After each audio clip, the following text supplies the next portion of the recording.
నమస్కారం D5 news కి స్వాగతం.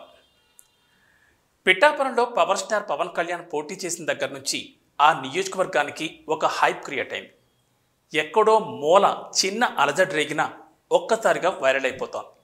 ఇంతకీ విషయం ఏంటంటే వైఎస్ఆర్ కాంగ్రెస్ పార్టీ ఆవిర్భావం నుంచి అందులోనే కొనసాగుతూ వచ్చిన పెండెం దొరబాబు రాజీనామా అస్త్రం ప్రయోగించడంతో పిఠాపురంలో వాతావరణం వేడెక్కింది. 2024 ఎన్నికల్లో ఈ సీట్ను తనకు కేటాయించకుండా వంగా గీతకు కేటాయించడం వివాదాలకు దారితీసింది. అప్పుడే ఆయన పార్టీ మారతారని ఊహాగానాలు తలెత్తాయి. జనసేనలోకి వెళుతున్నారు అని మొదటి నుంచి టాక్ ఉంది. ఇప్పుడు నిజమయ్యేలా ఉన్న నేపథ్యంలో D5 న్యూస్ ప్రత్యేక కథనం.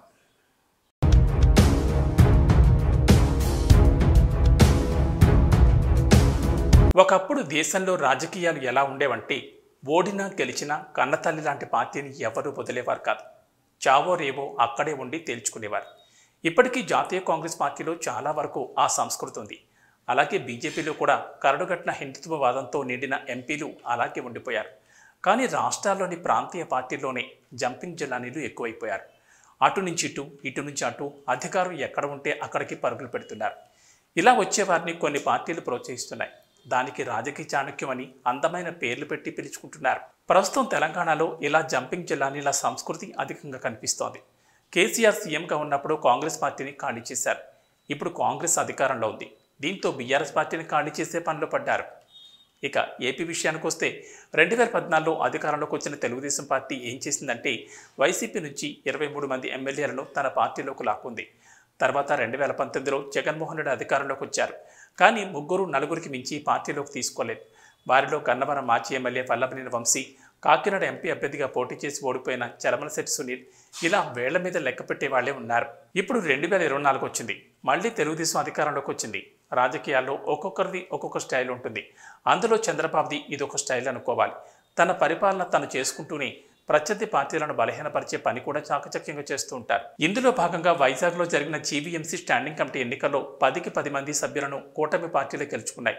నిజానికి నిన్న మొన్నటి వరకు గ్రేటర్ విశాఖలో వైసీపీకే బలం ఉంది. కానీ కూటమికి అధికారం రావడంతో కార్పొరేటర్లు కూడా వారి బాట పట్టారు. ఇప్పుడు ఇదే బాటలో పిఠాపురం మాజీ ఎమ్మెల్యే పెండెం దొరబాబు ఉన్నారని అంటున్నారు. అయితే ప్రస్తుతం ఆయన రాజీనామా అస్త్రాన్ని ప్రయోగించారు. తర్వాత ఎక్కడికి వెళ్తారు ఏమిటి అనే విషయాలపై స్పష్టత లేదు. కానీ చాలా అనుమానాలైతే నెట్టింట తెగ పుట్టిస్తున్నాయి. పిఠాపురంలో రాజకీయ పరిణామాలు శరవేగంగా మారుతున్నాయి. అయితే నాయకులు చేసే స్వార్థపూరిత నిర్ణయాలకు కార్యకర్తలు బలైపోతున్నారు. వీరు ఆడమంటే ఆడాలి, పాడమంటే పాడాలి అన్నట్టుగా పరిస్థితులు మారాయని అంటున్నారు. 2024 ఎన్నికల్లో పెండెం దొరబాబుకి సీటు కేటాయించకుండా వంగా గీతకు కేటాయించారు. దీంతో ఆయన అలకడంతో అధిష్టానం రంగంలోకి దిగి పుచ్చగించింది. తర్వాత పార్టీ అధికారంలోకి రాలేదు.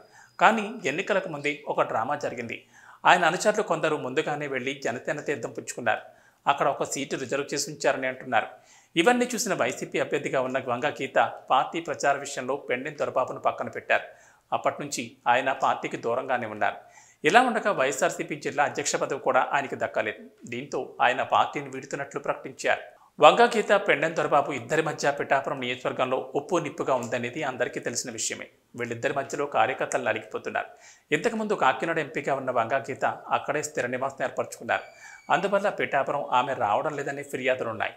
ఇదిలా ఉండగా పెండెం దొరబాబు అల్లుడు రక్షా రామయ్య కర్ణాటక కాంగ్రెస్లో యువనేతగా ఉన్నారు. తనకి పవన్ కళ్యాణ్తో సన్నిహిత సంబంధాలున్నాయి. దీన్ని పెండెం దొరబాబు ఉపయోగించుకున్నారనే ఆరోపణలు ఉన్నాయి. ఈ క్రమంలోనే వైద్యం కోసం తరచూ హైదరాబాద్ వెళ్తున్న దొరబాబు ఒకసారి జనసేనాని కలిసినట్లు ప్రచారం జరిగింది. అందులో భాగంగానే వైసీపీకి రాజీనామా చేశారని అంటున్నారు. ఒక మంచి ముహూర్తం చూసుకుని జనసేనలో చేరాలని భావిస్తున్నట్లు సమాచారం. మరి టీడీపీలో చేరితే ఏ పదవి ఇస్తారనేది అందరి మదిలో మెదిలే ప్రశ్నగా ఉంది.